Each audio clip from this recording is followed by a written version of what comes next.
எங்கிருந்து சொல்றோம்? எபேசியர் 4:24 சொல்லுது, நீ கடவுளது சாயலாக படைக்கப்பட்டிருக்கிறீங்க.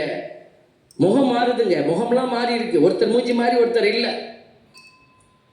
எசையா 46:3 ஆண்டவர் அழகா சொல்றார், உதரத்துல நான் தான் உன்னை உருவாக்குனேன், கருப்பையில நான் தான் உன்னை தாங்கினேங்கிறார். Praise the lord, praise the lord, praise the lord, praise the lord. பாடம் கொஞ்சம் அழுத்தமாக ஆழமாக போச்சுன்னா நம்ம உடனே டயர்ட் ஆயிடுறோம். டயர்ட் ஆகிடக்கூடாது. பிசாசு அந்த நேரம் தான் நமக்கு சோர்வை கொடுப்பான். Price the Lord.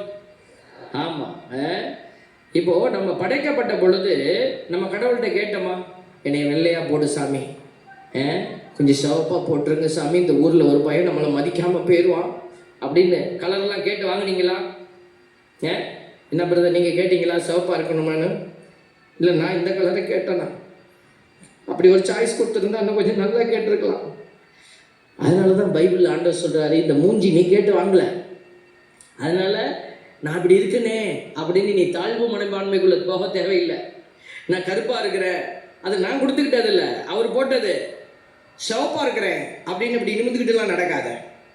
சில பேர் கொஞ்சம் அப்படி அப்படி அப்படி அவங்க நினச்சிக்கிறாங்க நம்ம ரொம்ப அழகாக இருக்கிறோம். அப்படி நினச்சிக்கிறவங்க என்ன செய்வாங்க, மற்றவங்கள்ட்ட பேச மாட்டாங்க. நாங்கள் குருமடத்தில் ஆம்பளைங்கள்ட்டே இந்த வியாதி இருக்குது.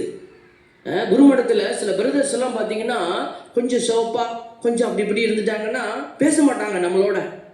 பிரைஸ் எல்லாம். ஸோ அந்த மாதிரி